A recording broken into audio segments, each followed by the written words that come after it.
þýðandinn. And Helgi will be translating. Þeir sem að koma hér í fyrsta skipti, þið hafið eflaust fengið svona skráningaform. For those of you who have attended before last night, you've already gotten a registration form. Og við biðjum ykkur að skila þeim því að við notum þau til að átta okkur á því hvernig með auglýsingar og svoleiðis. And we'd like you to return them so we can better figure out everything about, attendance and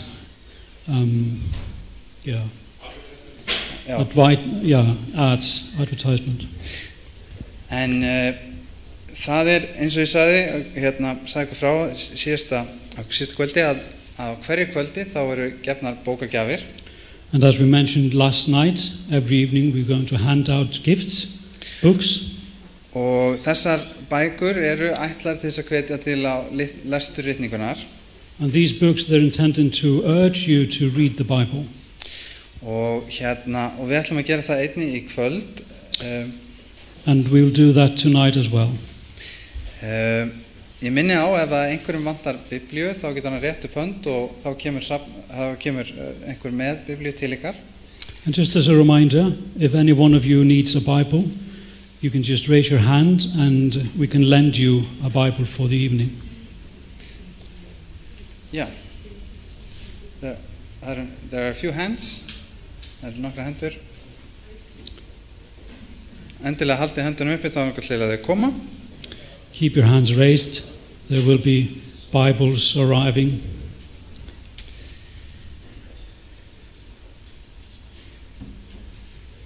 Já, og eins og ég nefndi líka í gærkvöldi þá fáið þið núna frá með kvöld þá fáið þið alltaf umslag. And as I mentioned last night, you will receive an envelope every evening. Og á umslagið það þjónar margþættum tilgangi. And the envelope has different purposes. Á þeim eru staður til að svara svona spurningum, upprifjunar spurningum. You will receive a form where you can write down the answers to questions that will be asked in the beginning. En einnig hægt að skrifa bænarefni á þau. You can also write down prayer requests. Og þá munum við leggja það fyrir Drottinn í bæn. And we will pray for those requests.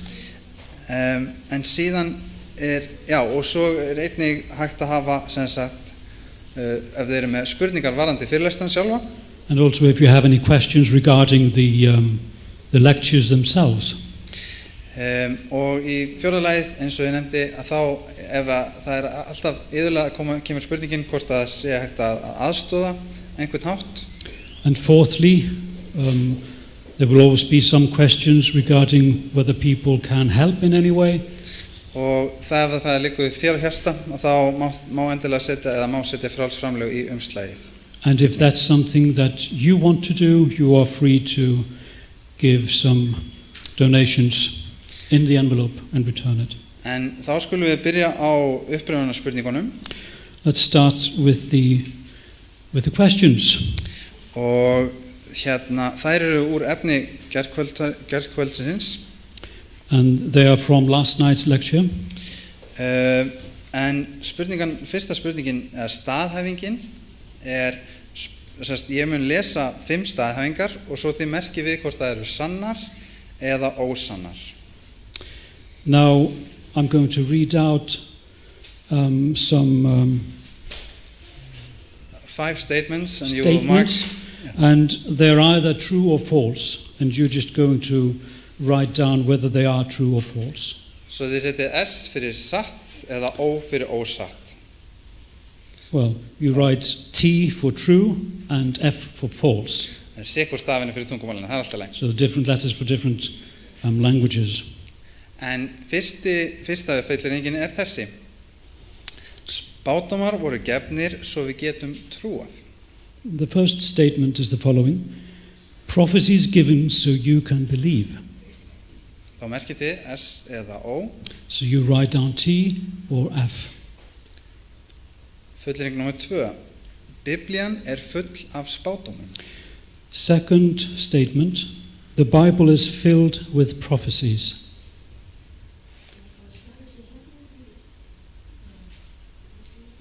Já, það ein lína fyrir hverja spurningu, fullyrðingu eða staðingu. Og númer 3, Biblían var skrifuð löngu og undan öllum öðrum helgiritum. And the third statement, the Bible was written before all the other sacred writings.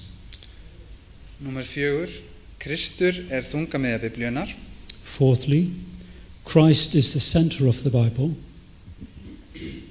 Og númer 5, spádómar hafa enga þýðingu fyrir okkur í dag. And number 5, prophecy has no meaning for us today. Á ég að lesa einu sinni aftur. Do you want me to read it again? Númer 1, spádómar voru gefnir svo að þú getur trúað. First one, prophecy is given so you can believe. Númer 2, Biblían full af spádómum. Secondly, the Bible is filled with prophecies. Númer 3, Biblían var skrifuð á undan öllum öðrum helgum ritum. 3, the Bible was written before all the other sacred writings. Númer 4, Kristur þungamiðja Biblíunar. 4, Christ is the center of the Bible. Og númer 5, spádómar hafa enga þýðingu fyrir okkur í dag. And 5, prophecy has no meaning for us today. Þá allir klárir, þá ætla ég að biðja það ekki gott orð fyrir þetta á íslensku, usher á ensku. Þá ætla ég að biðja þjónana að sækja svörin. So now I'd like to ask the ushers to receive or gather in all the answers. Setið endilega gulu skráningaformi með þér í leiðinni. And put the yellow registration forms in there as well.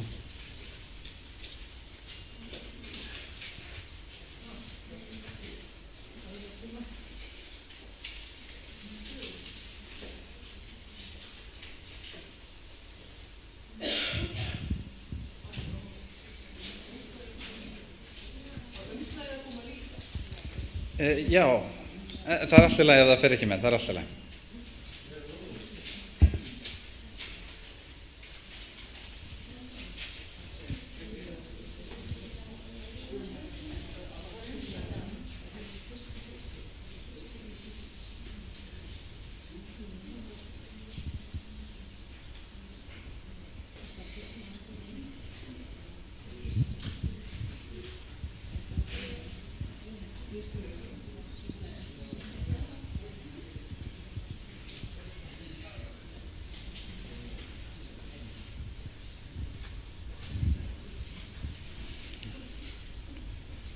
Við einhverjum aðeins.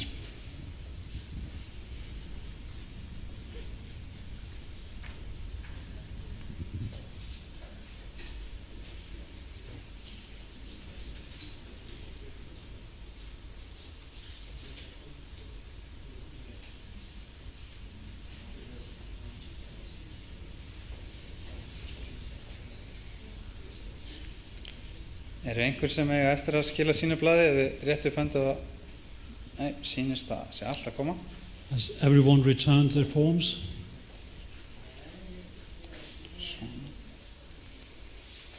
Þá fáum við Davíð hjálpar hann okkur til að draga. So our helper David is going to help us pick out.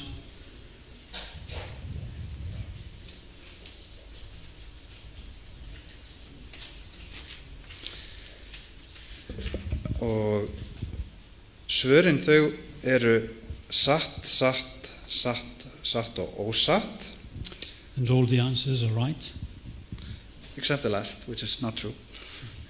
En þá fyrsta nafnið og sem hlýtur bókina Veginn til Krists Sigrún López Jack. So the first person to receive a prize tonight, which is Steps to Christ, is Sigrún López Jack.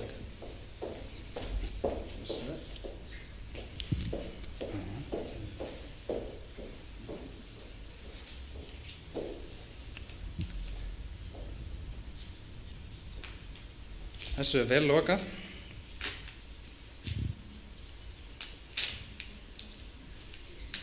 It's okay. Just wait.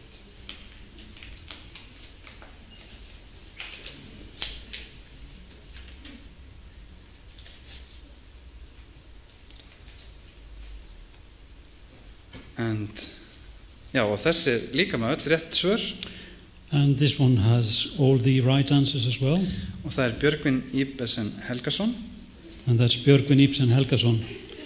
Allir vinningarnir fara í sömu röðina, sé ég. All the prizes go to the same row.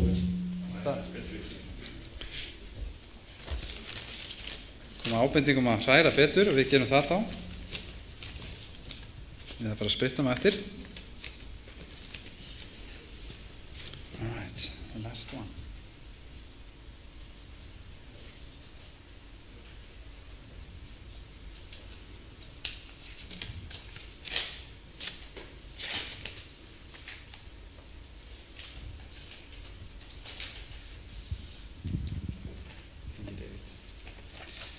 Og þriðji sem er líka með allt rétt, það er Ardís Hjartardóttir. And the third one is Ardís Hjartardóttir. Og hún fær deiluna miklu. And she receives the great controversy. Thank you, David.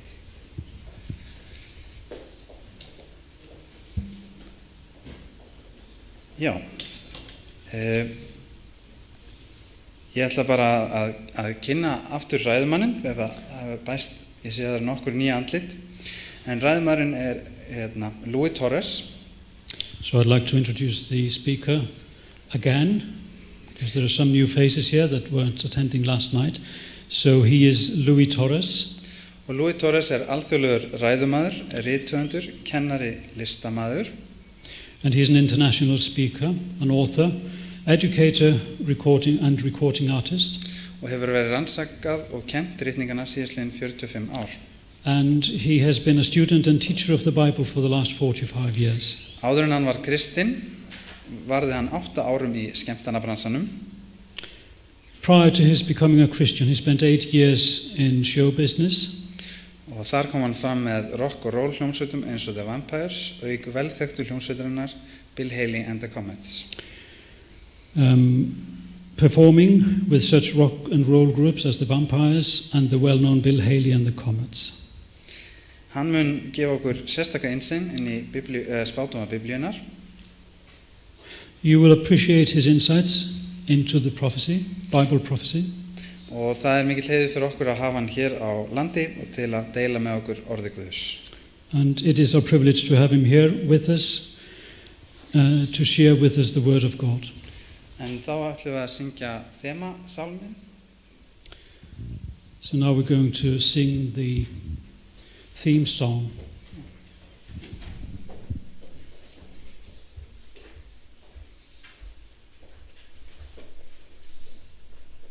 Good evening. The theme song for our meetings is Turn Your Eyes Upon Jesus. And for the last chorus, I would ask you to stand up and sing with us.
skulum lúta höfði í bæn. Kæri himneski Faðir, við biðjum þig að blessa þessa stund. Við biðjum þig að þú megi veita okkur ríkulega á þínum heilaga anda og þú megi leiða ræðmann þegar hann talar til okkar og okkur öll og sérhvert. Biðjum þess í Jesú nafni. Amen.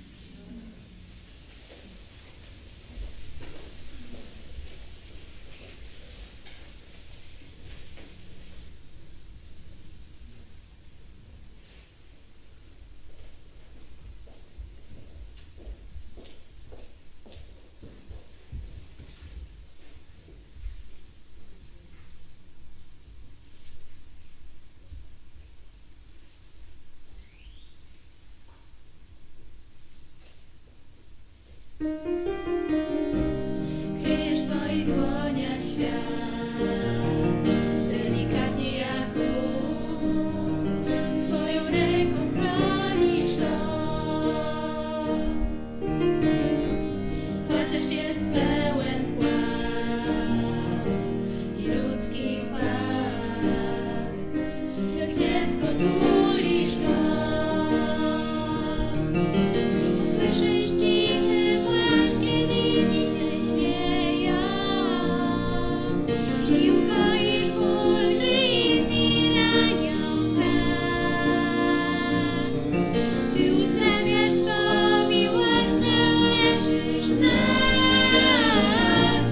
Moje uwielbienie ofiaruję Ci.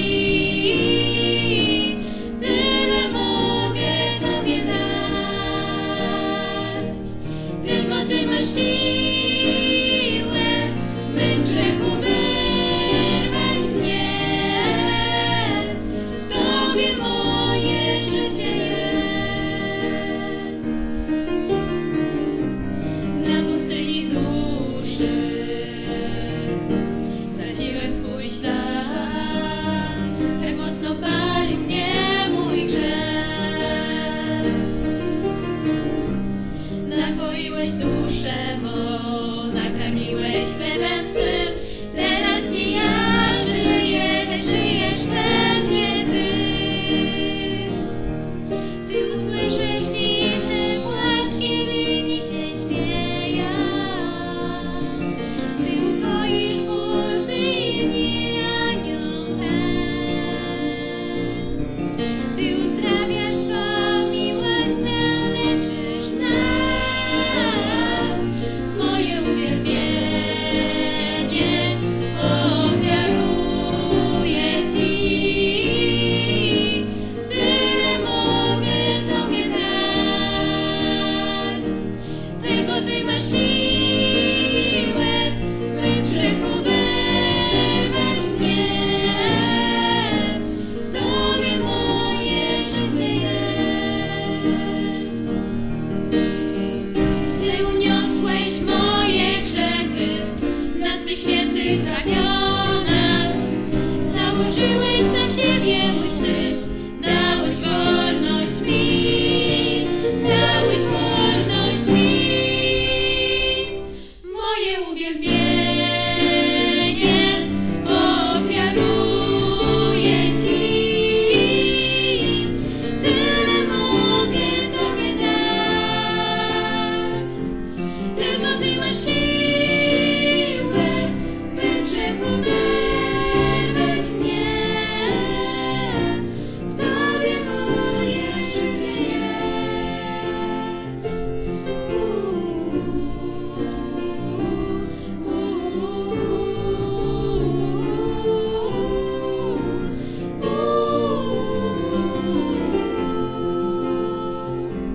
Tylko Ty masz siłę, by z grzechu wyrwać mnie. W Tobie moje życie jest.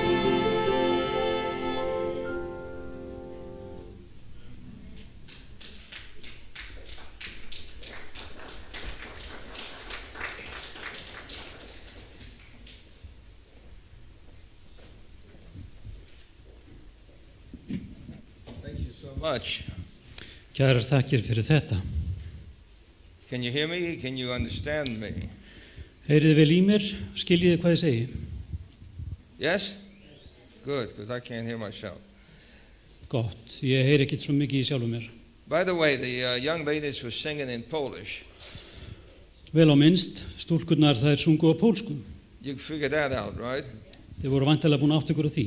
How many of you speak Polish here? Any of you? Hversu mörg ykkar tala pólsku? Einhver hér?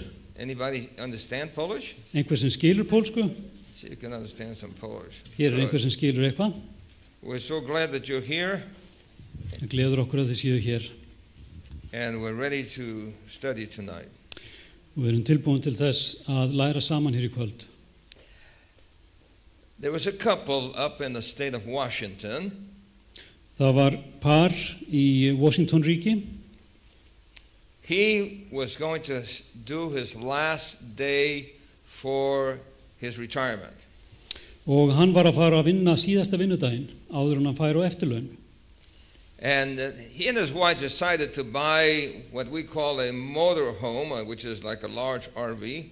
Og þau hjónin ákváðu að kaupa sér stóran húsbíl. And their plan was that as soon as he finished his day in the last day of work for his life, Og áform þeirra voru þau að síðasta vinnudaginn then he would get home, þá ætluðu hann að fara heim they would get on that RV, og þau ætluðu að fara í þennan húsbíl and they were planning to travel around the United States and relax in their retirement days. og þau ætluðu að keyra öll Bandaríkin og slaka í þessum, já, á eftirlaunum. So he went to work, Svo hann fór í vinnuna and about noontime he called her up and asked her to please go and buy the food that needs to be put in the refrigerator in the RV. og hádegisbil þá hringdi hann í konuna sína og bað hann að kaupa matinn sem þau ætla að hafa með sér í bílnum, í kælinum. He was excited. This is going to be his last day of work. Hann var mjög spenntur síðasta vinnudaginn And she was excited too. It was going to be his last day of work as well. og hún var líka mjög spennt því að þetta hennar síðasti dagur líka. So he got in she got in her car Svo hún fór í bílinn sinn and actually went driving to the supermarket. og keyrði í verslunina. But as she was driving, she ran around the corner, En það sem hún var að keyra þá tók hún beygju and unfortunately there was a car, actually it's a pickup truck, a small pickup truck, driving on the wrong side of the street. og því miður akkurát á sama tíma þá var lítill flutningabíll eða pallbíll sem var að taka eða keyra þarna á vitlausum vegarhelmingi. There was a head-on collision. Og þau keyrðu beint á hvort annað. The young woman that was driving was drunk. Og unga konan sem að keyrði pallbílinn, hún var drukkin. She lived. Hún lifði slysið af. His wife was killed instantly. En kona mannsins lést samstundis. But he didn't know anything about it. En hann vissi ekkert það. He was so excited. Hann var svo spenntur He finished his job og búinn í vinnunni and drove home to get into his RV with his wife. og keyrði heim til þess að fara í húsbílinn ásamt konunni sinni. Only to discover Og komst þá því miður að því that she was not going to be with him. að hún yrði ekki með honum. There are so many bad things that are happening in this world. Það eru svo margir slæmir hlutir sem gerast hér í heiminum. And a lot of people are asking questions. Og margir spyrja spurninga. Why is it that good people die for bad people? Hvers vegna það sem gott fólk lætur lífið í stað Or, þeirra sem eru slæmir? or because of bad people? Eða jafnvel vegna Or slæmra by einstaklinga? bad people? Eða fyrir þeirra tilstilli? I was recently in California Ég var nýlega í Kaliforníu and discovered that one of my friend's mother got COVID and died. og komst að því að móðir vinar míns hafði fengið COVID og lét lífið. And just before I got on the plane to come here, Og stuttu áður en ég steig upp í flugvél til að fljúga hingað, one of my former students, pastor, he was about 55 years old, got Well- COVID and died. og þá var það einn fyrrverandi nemanda minna 55 ára gamall prestur hafði fengið COVID og dó líka. So there are a lot of people who are asking questions. Svo það eru margir sem spyrja spurninga. Why? Hvers vegna? And tonight I hope we can explain it. Og ég vona að við getum útskýrt eitthvað af því í kvöld.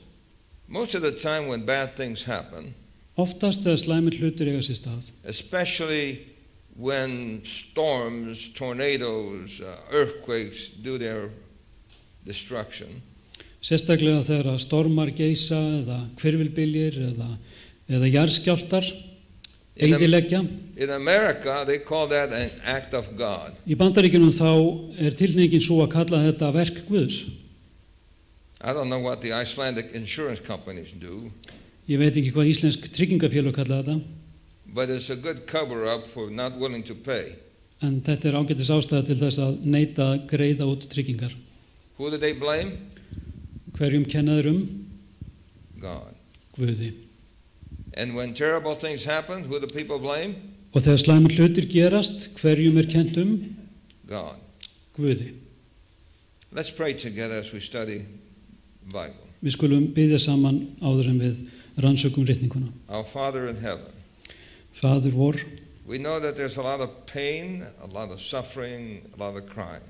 við vitum að það mikið þjáningu, sársauka og glæpi. And as we consider the topic tonight, bless us and give us understanding. Og sem við rannsökum þetta efni hér í kvöld, þá biðjum við blessun þína, svo við mættum skilja þetta efni. We pray it in Jesus' name. Við biðjum í Jesú nafni. Amen. Amen. In the scriptures, Í ritningunni, the book of Revelation reveals the final end of suffering. þá segir opinberunarbókin frá þessum loka kapla þjáningarinnar. I'm sure that some of you are acquainted with this verse. Og ég vissum að mörg ykkar eða sum ykkar kannast við þessi vers. How many of you are acquainted with this verse? Hvað mörg ykkar kannast við þetta? Can I see your hands? Má ég sjá hendur ykkar. And many of you may not be acquainted. Og mörg ykkar kannast kannski ekki við þetta. But let's read God's promise here. En við skulum lesa þetta lofvort Guðs. And God will wipe away how many tears? Og hann mun þerra hve mörg tár. Notice it says every tear from their eyes. Það stendur hvert tár af augum þeirra. And there shall be no more death, Og dauðinn mun ekki framar tilvera, nor sorrow, hvorki harmur, nor crying. né vein. Then it says, there shall be no more pain, Og svo heldur áfram, né kvöl framar til. for the former things will pass away. Hið fyrra farið. So everything that brings pain and suffering and heartache Svo allt sem að veldur sársauka og erfileikum will finally come to an end. mun líða undir lok. I would wish I could hear an amen for that. Ég vildi að ég heyrði amen fyrir því. That's good news, what do you say? Það eru góðar fréttir eða ekki, But obviously we're not there yet. en við erum ekki komin þangað ennþá. Since the Bible is a prophetic book, Það sem Biblían spádómsrit, it is predicting what will happen.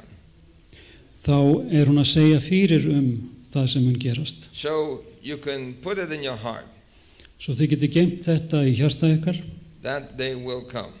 að þessi dagur mun koma. But we're not there. En við erum ekki þar. So where are we? Svo hvar erum við? The scripture reveals that the bad things that happen because there is an effort to bring about bad things. Ritningin segir frá því að slæmir hlutir gerast vegna þess að það reynt að koma slæmum hlutum til leiðar. And if you look in your Bibles in Matthew 13, Og eftir lesið í ritningunni í Matthews í 13. kapla, I want you to notice what it says. If you have your Bibles, you can open up to them. þá takið þið eftir því sem það stendur, ef þið getið viljið fletta upp í Biblíunni. Otherwise, when you leave tonight, you will get an outline of those scripture lessons that I presented. En þegar þið farið hérna í kvöld, þá munið þið fá svona yfirlit yfir öllu ritningaverð sem við höfum farið yfir í kvöld. And I did promise you last night that I would give you a list of 48 prophecies in the Old Testament, how they were fulfilled in the New Testament. Og ég lofaði ykkur í gærkvöldi að þið myndu fá yfirlit yfir 48 spádóma í Gamla testamentinu sem hafa verið uppfylltir í því nýja. So I want to thank Elisa for doing that for us. Svo ég þakka Elísu fyrir að standa í því fyrir okkur. And you will have them at the door. Og þið fáið þetta við dyrnar. But let's read Matthew 13 because it gives us an insight from Jesus' own words as to where does evil come from. Why are there bad things? En við skulum lesa í Mattheus 13 því það gefur okkur ákveðna innsýn í það með orðum Jesú sjálfs hvaðan ílskan kemur. In verse 24 of chapter 13, Í 24. versi 13. kapla stendur: notice that Jesus is explaining in a parable og takið eftir að Jesú útskýrir þetta í dæmisögu where evil comes from. hvaðan hið illa kemur. And uses a harvest and a planting. Og hann notar þar dæmisögu uppskeru og sáningu. So he says, the kingdom of heaven is like a man that went and sowed good seed. Líkt himnaríki og mann sáði góðu sæði í akur sinn. And when he went his way, while men slept, somebody came and planted tares. En menn voru í svefni kom óvinur hans og sáði illgresi meðal hveitisins og fór síðan. So then there appeared tares and wheat. Svo þarna, það sæði spratt upp að þá tók það að bera ávöxt en líka illgresi. By the way, do you know the difference between tares and wheat? Vel á minnst, vitið hvernig hægt að sjá munin á hveitikorni og illgresi? Do you know? They look like the same plants. Þau líta eins út framan af. The difference is this. Munurinn þessi. The wheat, when it is ready for harvest, the top of the wheat is bending like this. Munurinn sá að hveitið þegar það tilbúið til uppskeru þá fer það að hníga. So you have the head bending down. Það toppurinn hann hnígur svona niður. Which shows that there's a lot of kernels that the weight is making it bow. Og það segir okkur að það þarna mikið af kjörnum sem að hafa þyngta. The tares have the same look, but their heads are standing up tall. En illgresið sem að talaður í þessari sögu og íslenska þýðingin gerir ekki beinleins mun af því, það kallar það bara illgresið. So they don't bow because there's nothing in them. En það lítur alveg eins út nema hvað það hnígur ekki.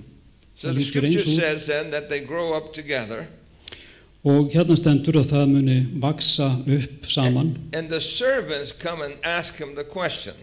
Og svo koma þjónarnir og spyrja húsbændan. Didn't you plant good seed? Herra, sáðir þú ekki góðu sæði í akur þinn? Where did the tares come from? Hvaðan kemur þá illgresið? And the answer in verse 28 says, an enemy has done that. Og í 28. versi þá kemur svarið að hann segir að óvinur hafi gert þetta. So the servant said, well, should we go and pull out the tares? Svo þjónarnir þeir spyrja, eigum við þá fara og rífa upp illgresið? No, don't do that. Nei, ekki gera það. Let them both grow together until the harvest. Leyfi því að vaksa saman þar til kemur að uppskýru degi. Then you can pull out the tares and then you can pull up the wheat. Og þá getur við slitið upp illgresið og svo skorið kornið í kjölfarið. So the disciples did not understand what this parable was about.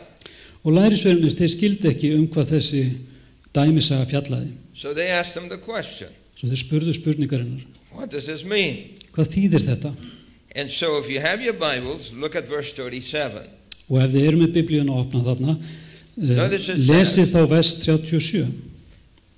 He who sows the good seed is the Son of Man.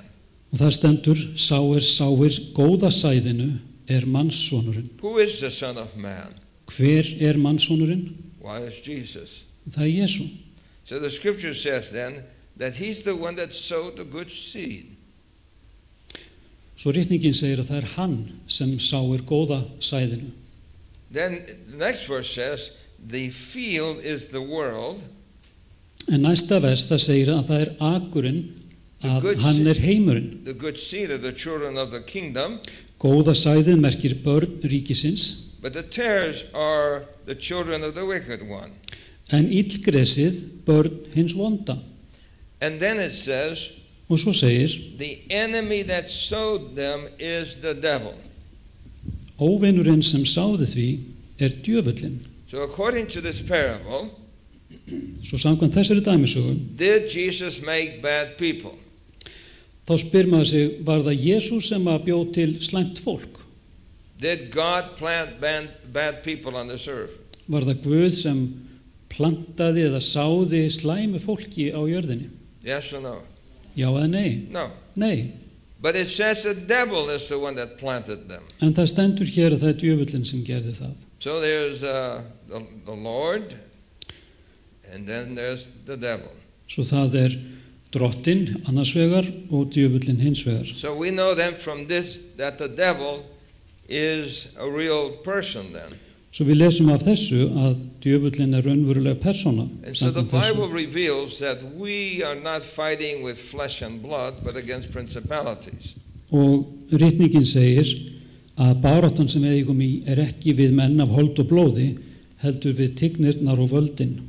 And so there's a spiritual battle then that's taking place Það andleg barátta sem á sér stað between good á milli hins góða and evil. og hins illa.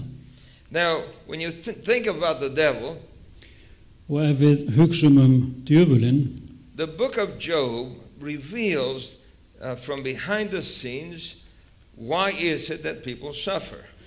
að þá sjáum við það í Jóbsbók sem að sýnir okkur svona baksviðs hvers vegna það sem að fólk líður. How many of you have read the book of Job? Hve mörg ykkar hafi lesið Jóbsbók? Some of you. Mörg ykkar. Okay. How many have not read the book of Job?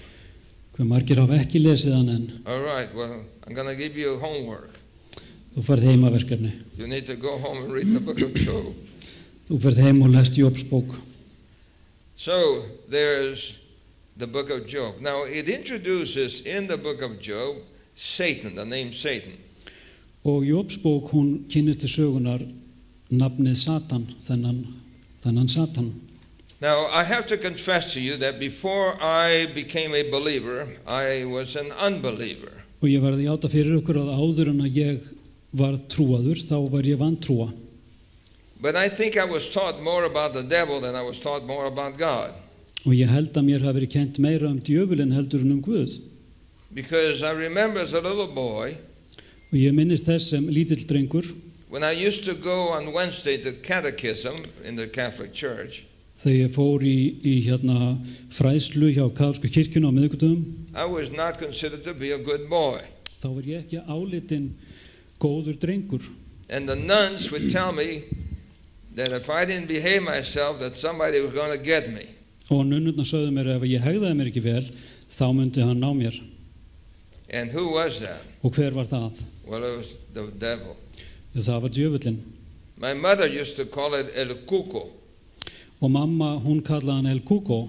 And she used to mention El Cuco Og hún talaði El Cuco when she wanted to scare us. þegar hún vildi hræða okkur. Because sometimes we lived up on a hilltop, it was bush, Og stundum fórum við upp á hæð. and when we were climbing up the bush behind mother, Og þegar við vorum að príla þarna upp í skógarjóðrinu, we would get distracted, þá vorum við stundum trufluð. and she would say, you better watch out or the cuckoo's going to get you.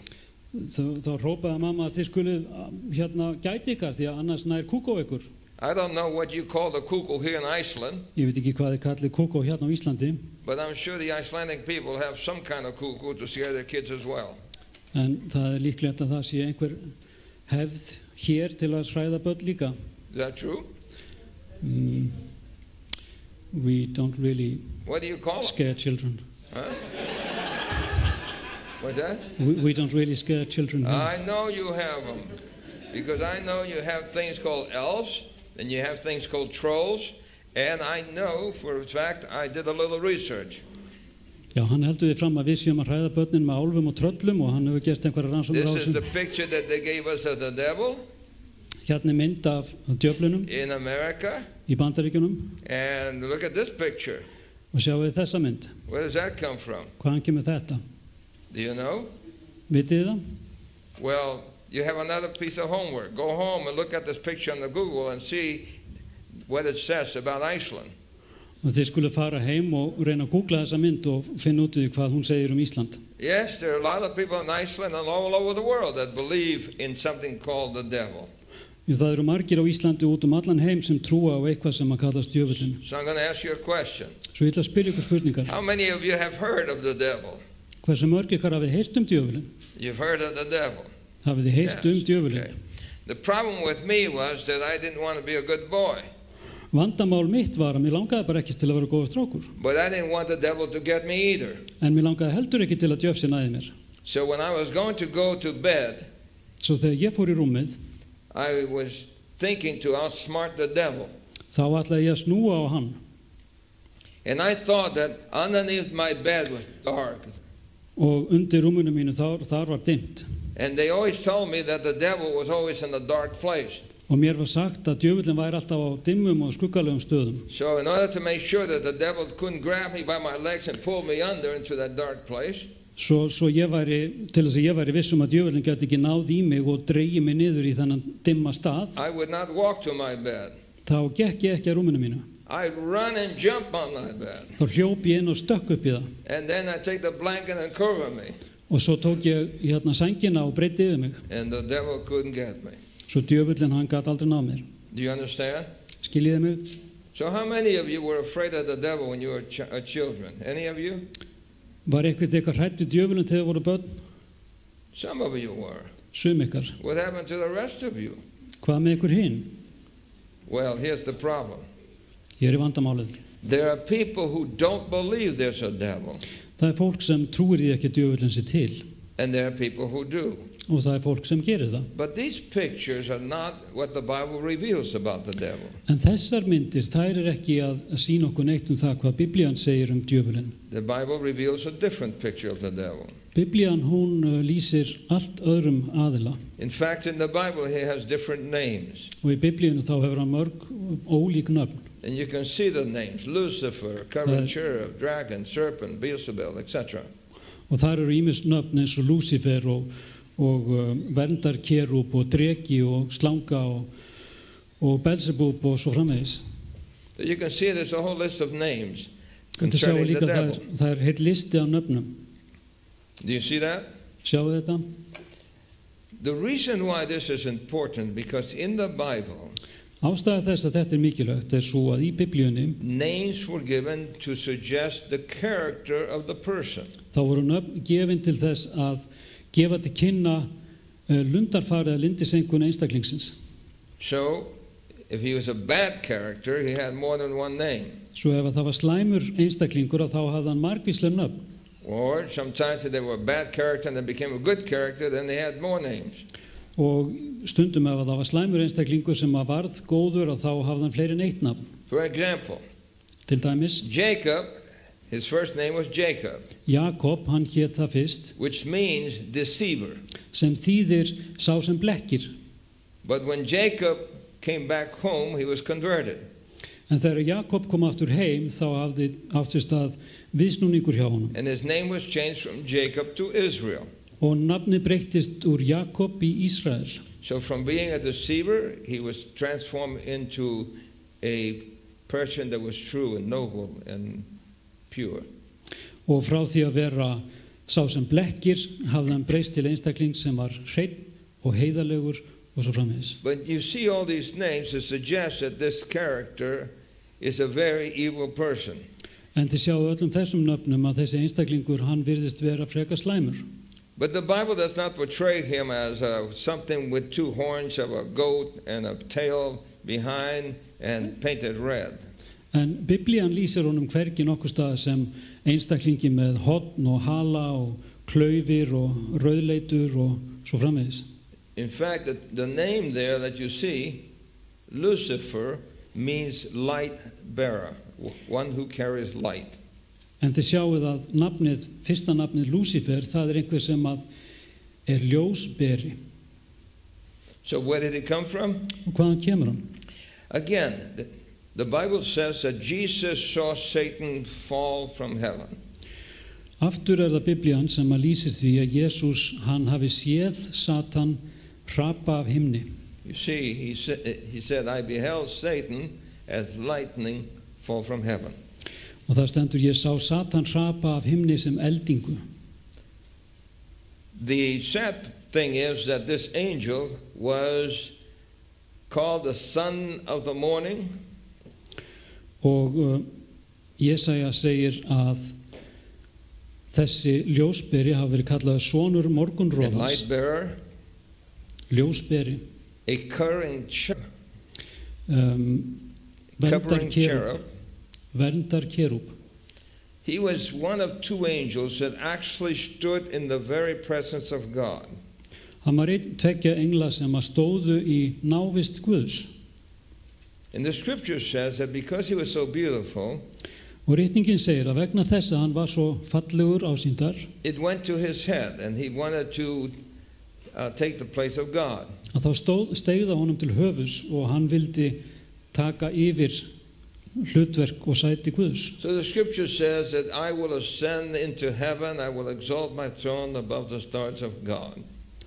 Og það stendur áfram, þú sagði við sjálfum því ég skal stíga upp til himins, ofar stjörnum Guðs. Þar skal ég reisa hásæti mitt. And you should know that the word star is a symbol for angels. Og hér ætti ég að segja ykkur það að orðið stjarna táknmynd yfir engil eða engla. So when he says, I will exalt my throne above the angels of God, that's what it means by stars. Og þá þýðir þetta í raun og veru að hann ætli sér að stíga upp til himins ofar englum Guðs. But I want you to notice that it says, I will exalt my throne. Og takk líka eftir að það stendur, þar ætla ég að reisa hásæti mitt. But he had no throne. En hann hafði ekkert hásæti. There was only one throne. Það var bara eitt hásæti. And that's the throne of God. Og það hásæti Guðs. So for him to say, I will put my throne above the stars of heaven means that he already had the idea of setting up his own kingdom, his own empire. Og þegar hann segir að hann vilji reisa hásæti sitt, að þá hann að segja, ég vil stofna mitt ríki. So the Bible reveals then that he actually led against God. Og Biblían hún segir okkur að hann fór gegn Guði.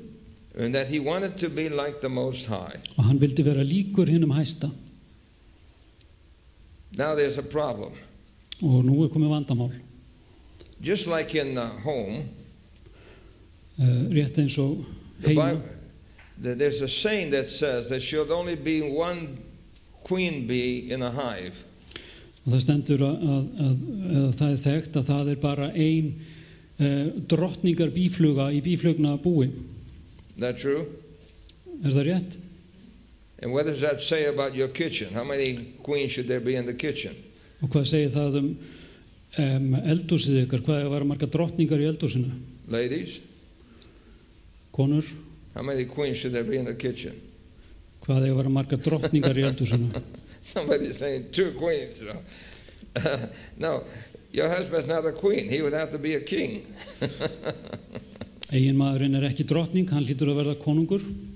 No, you cannot have a double-headed beast. God is the one who's ruling, and the angel wants to take his place. Það ekkert pláss fyrir tvíhöfða skepnu. Það Guð sem að ríkir og englarnir þeir undir honum. But in order to do that, he had to create a conflict. Og til þess að ná þessu markmiði sínu þá varð Satan að skapa deilu. And the result of that conflict was a war. Og vegna þeirra deilu þá upphófst stríð. And the scripture says in Revelation chapter 12 that there was a war in heaven. Og ritningin segir í 12. kafla Opinberunarbókarinnar að þá hafi hafist stríð á himni. And it uses the name Michael, and his angels fought against the dragon, and the dragon fought and his angels, and they prevailed not, neither was their place found any more in heaven. Og það stendur að Mikael og englar hans fóru að berjast við drekan. Drekin og englar hans börðust á móti en fengu eigi staðist og héldust heldur ekki lengur við á himni. Can you imagine the pain that this conflict must have brought the heart of God? Getið þið gert ykkur í hugalund því líka þjáningu þessi deila hefur gert hjá Guði. When there's division in the home, Þegar það eru deilur á heimilinu, is there pain? þá þjáning? Yes or no? Já eða nei? When parents have children Þegar foreldrar eignast börn and the children fight with one another, og börnin berjast gegn hvor öðru, that they bring joy or pain to the heart of the parents? Leiðir það til gleði eða þjáningar hjá foreldrunum? Yes, it brings pain. Já, það veldur þjáningu. I know in my family, Ég veit í minni fjölskyldu, I was raised by my mother. ég var alin upp hjá móður minni. She raised 6 of us boys by herself. Hún ól 6 stráka, þar á meðal mig. And one of the things my mother hated, Og eitt af því sem móður mín hataði, because it brought her pain, því það olli henni þjáningu, was to see us arguing and fighting. var að horfa upp á okkur deila og slást. In fact, one time, my brother and I got into a fight. Og einu sinni var það svo að ég og bróður minn fórum að slást. And my mother heard us fighting. Og mamma heyrði okkur í þessu rifrildi. And she got her broomstick out. Og hún náði kústinn. And she came swinging that broomstick at Og us. hún kom og sveiflaði þessum kústi að okkur. All of a sudden, we forgot about our argument. Og allt bara leið þá glemdum við öllu deilu okkar. And we both dove underneath the bed. Og við stökkum undir rúmin. And fortunately, there was a suitcase underneath the bed. Og það var þarna því miður taska undir rúminu. Because she was so mad with a broomstick, she was saying, "Get out of there, you shameless ones! Get out of there!" Og hún otaði kústinum að okkur þann undir rúminu og sagði, komið ykkur þann undan. And we would move the suitcase back and forth to make sure she couldn't hit us. Já, og við notuðum töskuna til þess að koma í veg fyrir að hún geti hitt okkur. And she said, "When you get out of there, you're going to get it." Þið fáið fyrir ferðina. It wasn't that mother hated us. Það var ekki að því að mamma hataði okkur, It's that she hated us to argue and fight. en hún hataði það að hlusta á okkur rífast og deila. So there was war in heaven. Og hérna stríð á himni. And God then had to do something that's not normal. He had to chase out the angels who were at odds. Og Guð þurfti að gera eitthvað sem var mjög óvenjulegt. Hann þurfti að reka út englana sem stóðu að þessari uppreisn. So the scripture says then that he was cast out into the earth and his angels were cast out with him. Og það stendur að honum hafi verið varpað niður á jörðina og englum hans var varpað niður með honum. A question that a lot of people ask me is, why didn't God destroy the devil? Og margir spyrja mig þeirra spurningar, hvers vegna eyddi Guð ekki djöflinum? The problem is that when you're accused, Og vandamálið það, þegar þú ert sakaður eitthvað, it takes time to show whether or not the accusation is true. þá tekur það tíma að sýna fram á það hvort ásakanirnar eru réttar. Do you understand? Skiljið hvað ég að fara? For example, Sem dæmi, my wife and I was a pastor of a large church in Florida, kona mín og ég byggum í Flórida þar sem ég var prestur and my Stóri boys were kirkju. going to school, og drenginni mínir fór í skóla and my wife was teaching at that school. og kona mín kendi við þennan skóla. But I had some naughty members. En það voru þarna nokkri slæmir meðlimir í What kind kirkjunni. of members?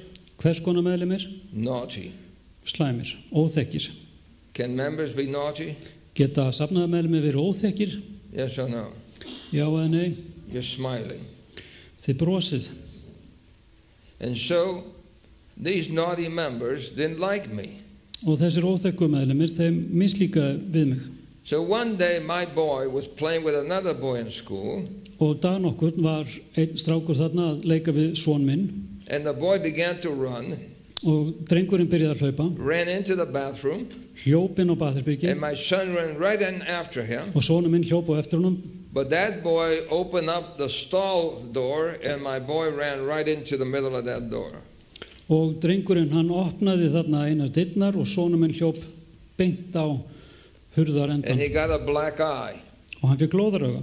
So you know what those naughty members said? Og veistu hvað þessir óþekku safnaði meðlimir sögðu? What kind of man of God is that? Hvers konar guðsmaður er þetta? How can there be a man of God and punch his boy and give him a black eye?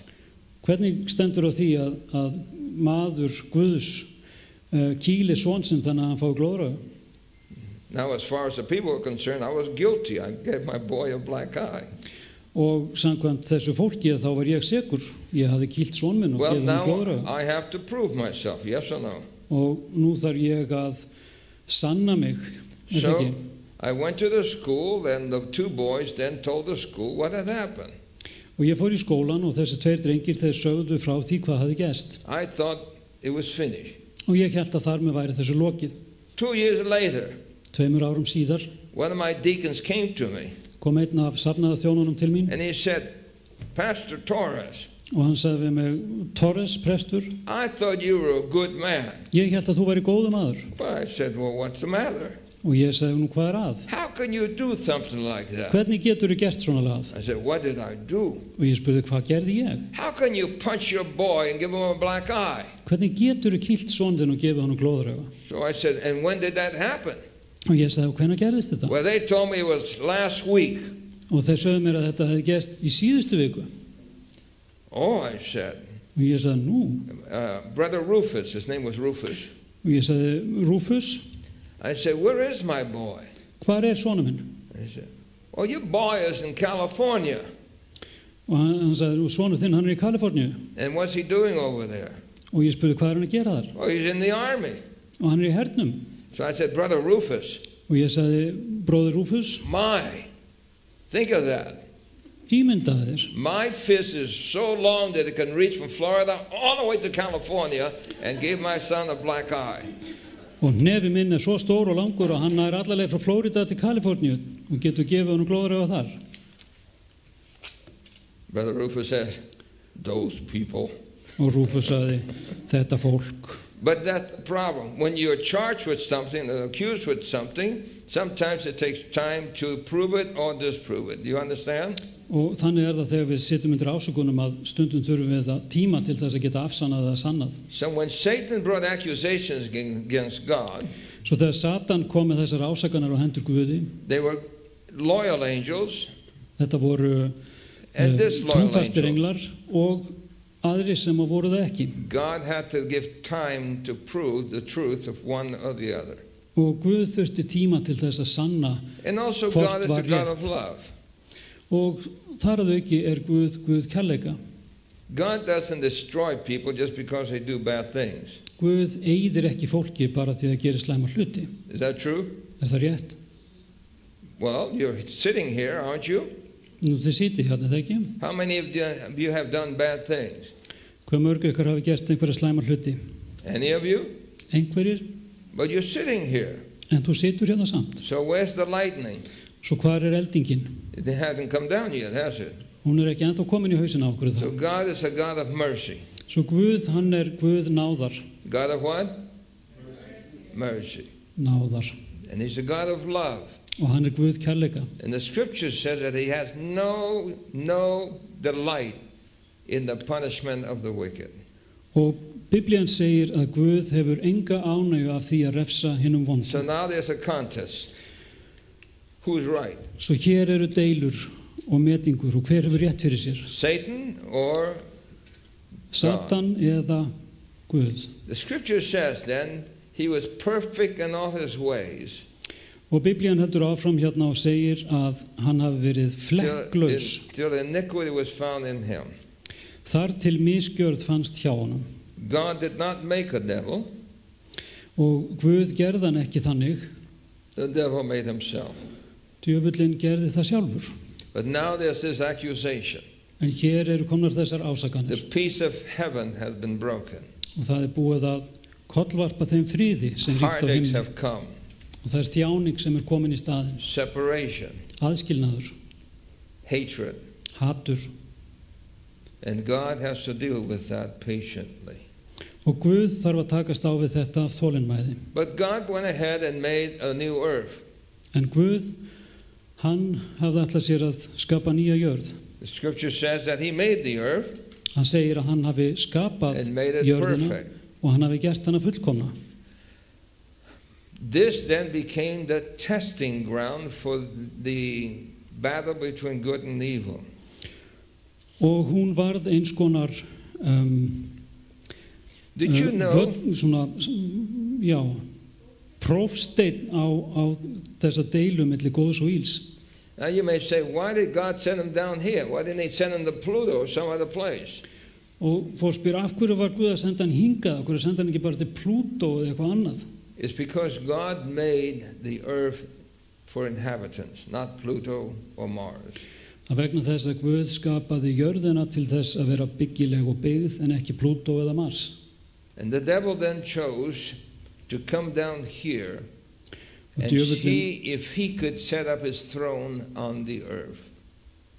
og djöfullinn kom hingað til þess að gá hvort að hann gæti verið hér og sett hásæti sitt hér á þessari jörð. But in order to do that, En til þess að gera það, he had to take control. þá varð hann að taka öll völd. And he became an expert at deceiving. Og hann varð sérfræðingur í því að blekkja. And he deceived the first parents. Og hann blekkti fyrstu foreldrana. The scripture says that God made man in his image. Og ritningin segir að Guð hafi skapað manninn í sinni mynd.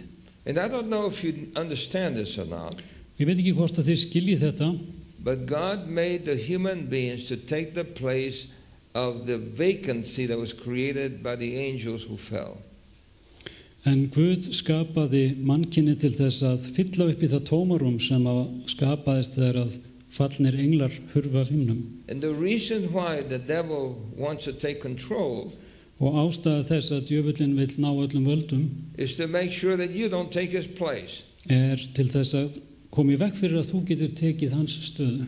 If you make it to heaven, Ef að þú kemst til himins, you will take the place of a fallen angel. þá tekur þú stöðu fallins engils. And God will make up the void that was created with human beings. Og Guð mun fylla upp í það tómarum sem skapaðist með manneskjum. Now that's an interesting thought. What do you say? Og það áhugaverð hugmynd. Let me ask you a question. Leyfum mér að spyrja ykkur spurningar. How many of you want to go to heaven? Hve mörg ykkar langar til þess að Any komast of til you? himins? Það einhverjir? Well, it's not just going to heaven. Það ekki bara spurningum að komast til himins. You will be taking the place of fallen angels. Þú munt taka sæti fallins engils. But En something must happen first. fyrst þarf eitthvað að eiga sér stað. God made you to live forever. Guð gerði þig, skapaði þig til þess að lifa að eilífu. But when Adam and Eve fell to the deception of the devil, En þegar Adam og Eva fjallu fyrir blekkingum djöfulsins, they lost that. þá töpuðu þessum eiginleika. And so the enemy then took control of the planet Og ómyrurinn tók því yfir öll völd á þessari plánetu and began to fill human beings with hatred and animosity and ugliness. og fór að fylla mannkynið með hatri og deilum og illkvittni. So on the planet then there were a division between the human beings. Svo á jörðinni urðu deilur milli manna. The wheat Já, hveitið and the tares. og illgresið. The good thing is that you can choose to become a wheat, Það góða að þú getur valið að vera Even- hveitikorn. even though you're a tare. Jafnvel þó þú hafi verið illgresi. But how do you do that? En hvernig gerir maður það? Well, when man fell, Þegar að maðurinn fjall, the angels sought to take control and possession. þá fóru englarnir og tóku sér stöðu. He thought that once man fell, that God would strike man dead. Og Satan hélt að þegar að maðurinn gerði mistök og fjall að þá myndi Guð eyða honum. But he was surprised. En hann var svolítið hissa. God did not do that. Guð gerði það ekki.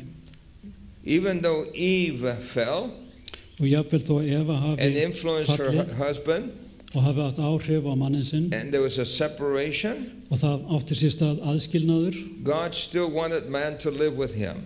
þá vildi Guð samt enn að maðurinn lifði með So honum. God said, I will put enmity between thy seed and her seed. Og Guð, hann sagði, ég mun setja fjandskap milli þín og konunnar The promise was given. og milli þinnar niðja og hennar niðja, og það var gefið þetta loforð That man að maðurinn would be having in his heart an enmity or a hatred for that which is wrong. og hann myndi setja í hjarta mannsins þennan fjandskap eða hatur, Because when man accepted sin, því að þegar maðurinn samþykti í raun syndina, he became naturally bending to wrong. þá var það honum eðlislegt að neyjast til þess illa. But in order for man to live with God again, En til þess að maðurinn gæti aftur lifað með Guði, man had to be turned around so that he had a natural bent to right. og þá þurfti maðurinn að snúa sér svo að hann myndi á eðlilegan hátt snúast til þess sem rétt er og satt. So as long as man was in bondage to Satan, Svo lengi sem maðurinn var í fjötrum Satans, he had a natural tendency to evil. þá hafði hann eðlislæga tilhneigingu til ílsku. But God promised that through his son, En Guð lofaði því að fyrir son hans man's heart could be changed so that he can start going in the right direction. að þá mætti breyta hjarta mannsins á þann veg að hann færi að snúa sér til þess sem er rétt og gott. And that's good news. Og það eru góðar fréttir. What do you say? Hvað segið þið? So all of us then Svo við öll can actually be changed so that we can do what is right. getum umbreyst svo að við förum að gera það sem er rétt. But all of that would be done because Jesus was promised to pay the price for our sins. En allt þetta gat gerst vegna þess að Jesús hafði lofað að borga gjald syndarinnar. So the Bible then reveals the great controversy between good and evil all through history. Svo Biblían, hún opinberar þessa deilu milli góðs og íls í gegnum alla söguna. And the good news is that that controversy is going to come to an end. Og góðu fréttinar eru þær að þessi deila mun taka enda. But in order for it to end, God has to have people that he can save. En til þess að það geti gerst, þá þarf Guð að hafa fólk sem hann getur frelsað. So there are good angels and bad angels. Svo það eru góðir englar og slæmir englar. There's a devil and there's a Christ. Það er djöfull og það er Kristur. Now, since there are bad angels, Þar sem það eru slæmir englar, the Bible says that a third of the angels were the ones that rebelled against God. stendur í Biblíunni að þriðjungur englana hafi gerst uppreisn gegn honum. So if there's a third of the angels that were bad, Svo ef það eru þriðjungur sem varð slæmur eða illur, that leaves 2/3 of the angels that are good. að þá eru 2/3 eftir sem eru góðir. So how many do you have on your side? Svo hver marga hefur þú við þína hlið, eða þér við hlið? You have 2 against 1. Þið hafið 2 á móti 1. Did you know that? Vissuðu það? Then you have the Holy Spirit. Og þar að auki heilagur andi. And the Holy Spirit is to work inside your heart Og heilagur andi starfar í hjarta þínu to change you. til að umbreyta því. So that the things that you like to do wrong, it changes to wanting to do that which is right. Svo að tilhneiging þín til þess að gera það sem þér langar til að gera sem er rangt, And so, breytist til þess að langa til að gera rétt. so the great controversy then is now where? Svo deilan mikla, hún er nú hvar? In the mind. Í huga þínum. It's in your head and in my head. Hún er í huga þínum og í huga mínum. Evil influences seek to influence us evilly. Good Slæm- influences seek to influence us with good. Svo við verðum stöðulega fyrir slæmum áhrifum og góðum áhrifum til að gera góða eða slæma hluti. But who has the choice? En hver er það sem að hefur valið? You do. Þú. Who? Hver? You do. Það er þú sjálfur. Who? Hver? You too. Þú sjálfur. You can choose Þú getur valið to accept the principles of the enemy, til að taka við þessum illu gildum or choose the principles of God. eða þeim gildum sem Guð stendur fyrir. And if you look at the principles of the enemy, Og ef þú lítur á gildi sin, óvinarins, sin is what brings separation, þá er það syndin sem orsakar aðskilnað, hatred, hatur, racism, kynþáttafordóma, murder, morð, sickness, veikindi, pain, þjáningu, tears, tár, division of families, sundrungu í fjölskyldum, adulteries, framhjáhald, divorces. skilnaði. All of those things come as a result of this thing called sin. Allir þessi hlutir koma sem afleiðing syndar. God wants to remove that Guð vill fjarlæga þetta so that then you could live without those single things. svo þú getur þá lifað án þessara hluta. So the Bible says that when Jesus actually died on the cross, Og Biblían segir að þegar að Jesús dó á krossinum, then the devil was cast down again. að þá hafi djöflunum á nýjan leik verið kastað út. So let me explain what I mean by that. Og nú ætlum ég að útskýra aðeins hvað At ég á first, við. the devil was cast out of heaven. Í fyrstu var djöflunum kastað út af himni Then he claimed to be the ruler of the earth. og þá gerir hann tilkall til þess að drottna yfir heiminum, yfir But jörðinu. when Jesus came, En þegar Jesús kom, Jesus won the battle on the cross. þá sigraði hann þessa baráttu á krossinum. And when Satan lost the battle on the Og cross, þegar Satan tapaði orustunni á he krossinum, was cast down. þá var honum kastað In other niður. words, before he could go to heaven and harass and taunt the angels, Og áður fyrir þá gat hann farið til himins og hann gat abbast upp á englana þar. once Jesus died, En þegar að Kristur dó, all the universe could see the results of the principles of Satan. að þá gat allur alheimurinn séð hvert gildismat Satans var. He lost all support from any place in the universe, Hann hafði tapað öllum stuðningi nokkur staðar í alheiminum and the only place he had to do his work is here on earth. og eini staðurinn þar sem hann gat verið var hér á jörðu.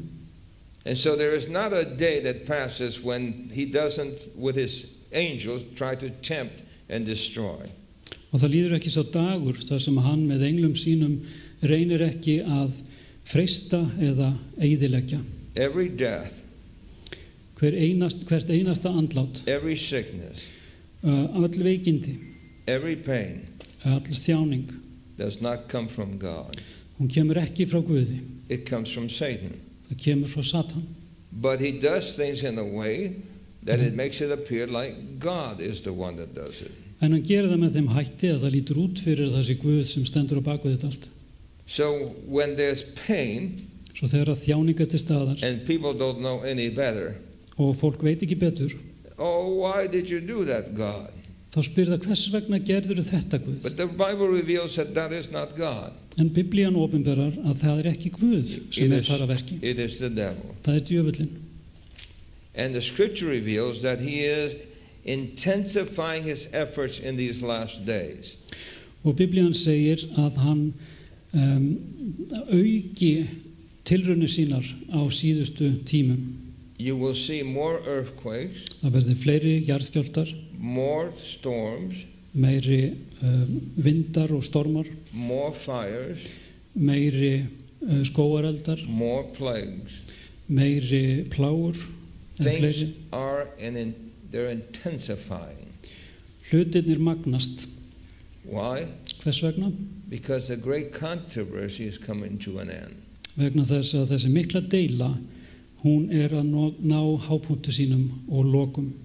And you and I Og þú og ég can make the choice of being on one side or the other. höfum valið að vera á taka aðra hvora hliðina eða So here's the difference. fylgja öðrum hvorum aðilanum. The Bible says that the accuser of our brethren is cast down. Og það stendur í Biblíunni að ákæranda bræðrana hafi verið steypt niður. And so we are accused constantly. Og við erum stöðulega sætum ákærum stöðulega. But notice what happened after the cross. En takið eftir því hvað gerist eftir krossin. Rejoice, ye heavens, and ye that dwell in them. Fagnið því himnar og þér sem í þeim búið. Woe to the inhabitants of the earth and of the sea. Vei sé jörðunni og hafinu. For the devil has come down unto you, Því djöfullin stigið niður til yðar having great wrath, í miklum móð, because he knows that he hath but a short time. því að hann veit að hann hefur nauman tíma. Hallelujah. Halleluja. The battle is coming to an end. Baráttunni líkur skjótt og brátt. What do you say? Hvað segir við því? But you and I have to choose. En við þurfum að velja. So let me give you a story in conclusion. Svo leyfum mér að draga þetta aðeins saman. There's a battle between the power of love Það er barátta milli afls kærleikans or the love of power. eða kærleika fyrir afli og völdum. And let me illustrate it this way.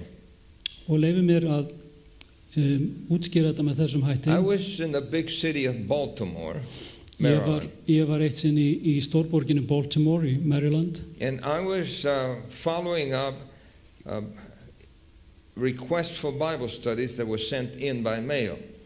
og ég var að fylgja eftir beiðni biblíurannsókn sem hafi verið send inn með pósti. So I knocked on the door, Svo ég fer að húsi og ber dyra and the door opened. og dyrnar opnaðar And there was a young lady standing there. og það stóð ung kona. Her hair was messed up. Hárið var allt í óreiðu, Looked like she just got out of bed. leit út fyrir nývöknuð And her clothing was wrinkled. og fötin voru krumpuð And her eyes were glassy. She could barely stand. og hún var glaseygð og gat valla staðið í fæturna. So she was waving back and forth. Og hún svona ríðaði og tínaði þar sem hún stóð. So I told her, Svo ég sagði við hana when I was looking for a man who wanted Bible studies. að ég var að leita að manni sem að hefði óskað eftir biblíulestri She með looked sér. at the name and said, he's not here. Og hún leit á nafnið og sagði hann er ekki hér. Well, is he coming back? Og ég spurði hann að koma aftur. I don't know where he is. Og hún sagði ég veit ekki hvað hann er. So I looked at the Bible studies that I had and I said, well, I brought this for him, and since he's not here, would you take them? Svo mér er litið á lesefni sem ég hafði meðferðis og ég sagði hann, já, fyrst hann er ekki hérna, vilt þú þá taka við þessu? She looked at it and said, okay. Svo hún leita át og sagði, já, allt í lagi. I said, I'll be back next week. Og ég sagði, ég kem aftur í næstu She viku. closed the door.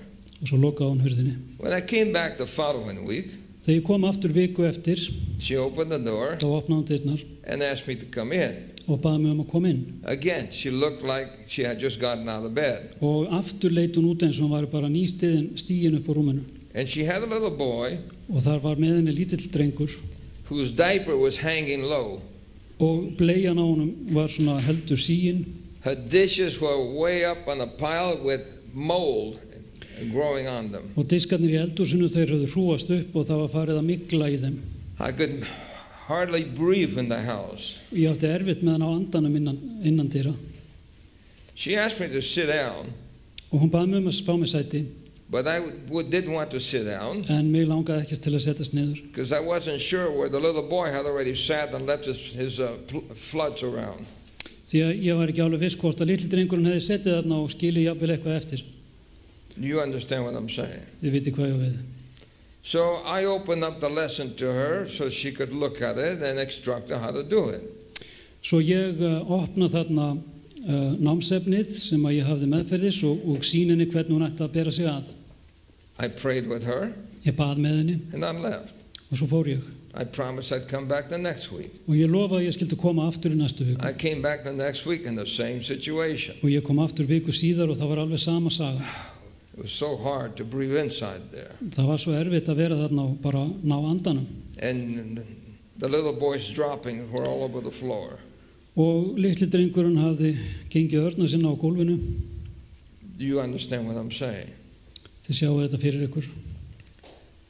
So I prayed with her again. Svo ég bað aftur fyrir henni. The next time I went over, Næst þegar ég kom, she opened the door. þá opnaði hún dyrnar. Her hair was combed. Hárið var greitt Her dress was neat and clean. og kjóllinn var fínn og hann var And she hreinn. said, Brother Torres, Hún sagði, bróðir I'm so Torres, glad to see you. ég er svo glöð að sjá þig. Well, this didn't sound like the young woman that I was visiting. Þetta hljómaði ekki eins og unga kona sem ég hafði heimsótt. So, as I walked into the apartment, Og sem ég geng inn í íbúðina, the dishes were all gone. þá sé ég að allir diskarnir eru farnir. The house was clean. Húsið var hreint. The little boy's diaper was no longer hanging low. Og bleia litla drengsins, hún var ekki síin. So I said, what happened? Svo ég sagði, hvað gerðist? She said, Brother Torres, Hún sagði, bróðir Torres, I have been a slave of the devil. ég hef verið þræll djöfulsins. I was in bondage to the drugs. Ég var í fjötrum eiturlyfja. And when you came to visit me first, Og þegar þú komst fyrst í heimsók, I don't know why I took those studies. þá veit ég bara hreinlega ekki hversin ég tók við þessum I had no papirum. interest in spiritual things. Ég hefði engan áhuga á andlegum málum. But you seem to be such a nice person that I took him just because I felt sorry for you. En að því þú leist útrúður og þokkala almennilegur, þá tók ég við þeim að því að ég fann til með þér. So I said, so what happened? Svo hvað gerðist, spurði She ég. said, I began to read them. Hún sagði, ég byrjaði að lesa þetta. And the more that I read, Og því meir sem ég las, the more that my mind got cleared. og það var eins og hugur minn yrði skýrari eftir því sem ég las Then I meira. read about Jesus. Og svo las ég Jésús. And then she said, one day Og hún sagði, dagan okkur, I was cleaning around þá var ég að þrífa heima hjá mér. and I had this head of Jesus with the thorns. Og þarna heima var ég með þetta höfuð af Jesú með þyrnikórunu. And I decided I better dust him off. Og ég ákvað að ég skildi svona þurrka af hann og rykið. And then when I looked at all the plates and all that, I decided I needed to clean up. Og þegar mér er litið þarna í eldhúsið og sá alla diskana, þá hugsaði mér, ég verð að þrífa hérna alveg. As I was dusting the head of Jesus, Og sem ég er að þrífa höfuð af I Jesú, pricked my finger. þá stakk ég mig í puttan Ow, she said. og sagði, á. And then she looked at the head of Christ. Og svo var henni litið á höfuð Krists. And she thought, Og hún hugsaði með sér, if this hurt me that much, ef að þetta meiddi mig svona mikið, I wonder how much it hurt him. þá getur ég rétt ímyndað mér hver mikið þetta meiddi hann. And then she said, I began to cry. Og hún sagði, ég byrjaði að gráta. And I looked at myself. Og mér er litið á sjálfa mig. And I looked at the apartment. I looked at my little boy. Og mér er litið á íbúðina og litla drenginn minn. And she said, he died for me. Og hún sagði, hann dó mín vegna. And right there and then, Og á þeirri stundu, I knelt down. þá kraup ég niður And I wept and cried. og ég grét. And I said, oh God, Og change me. ég sagði, Guð, breyttu mér. Free me from this bondage. Frelsaðu mig undan þessum fjötrum. Deliver me. Frelsaðu mig. She said, something happened Og hún sagði, það gerðist eitthvað. when I stood up. Þegar ég stóð upp, I felt that I was free. þá fannst mér sem ég væri frjáls. The drugs disappeared. Eiturlyfin eða fíkniefnin, þau hurfu á braut. My heart changed. Hjarta mitt var breytt.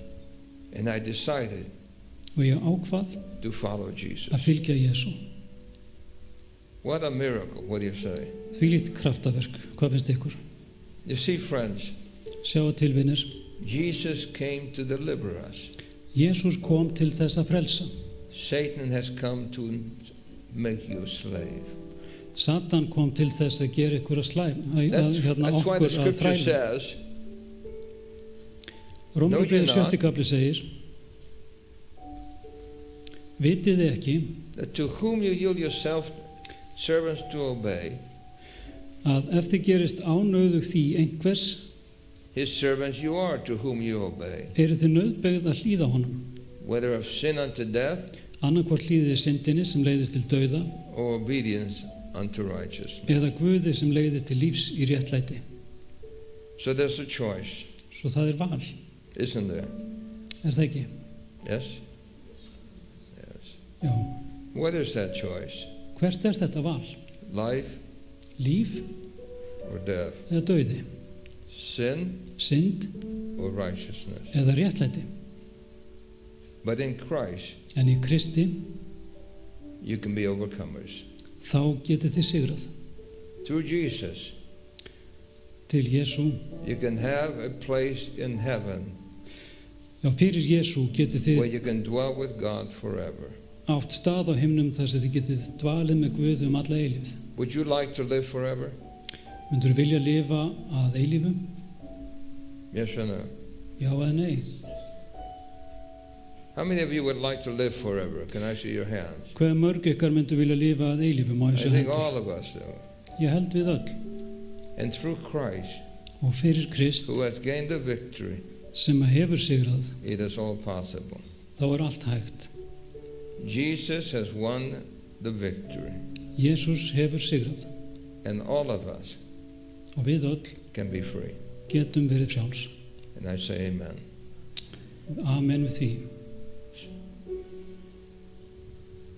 Is there a choice? Yes. Val, já. Is it a good choice? Það gott val? Yes. Já. Thankfully, Sem betur fer, the Bible says that the devil will be destroyed. þá segir Biblían að djöflinum muni verða eitt. In Ezekiel it says that there will be fire from within Satan.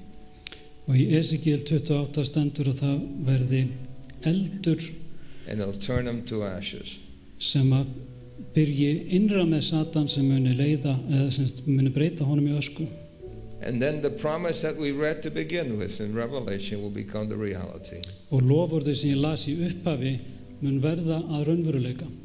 The end of Satan and of sin has come. Endir Satans og endir syndarinnar þá komin And life eternal will begin og eilíft líf mun hefjast for all who have loved God. fyrir alla þá sem að þykir vænt I um long Guð. for that day to come soon. Ég býð þess að sá dagur komi fljótt. What about you? Hvað með þig? Let's pray. Our Father in heaven, Faðir á himnum, we know there's a battle. við vitum að það barátta. We know there's a great controversy. Við vitum að það mikil deila. But we know the end of the story. En við þekkjum endi þeirra sögu. Jesus has won the victory. Jesús hefur unnið þann sigur. And at long last, Og að lokum there'll be no more tears, verða engin tár fram, no more sorrow, engin sorg, no more pain, engin þjáning, no more death, engin dauði, for the former things have passed away. því hið fyrra farið. Oh God, come quickly Ó Guð, komdu skjótt and bring the end to all the suffering that Satan has brought. og færðu enda yfir alla þá þjáningu sem Satan hefur komið með. Pray it in Jesus' name. Við biðjum í Jesú nafni. Amen. Amen.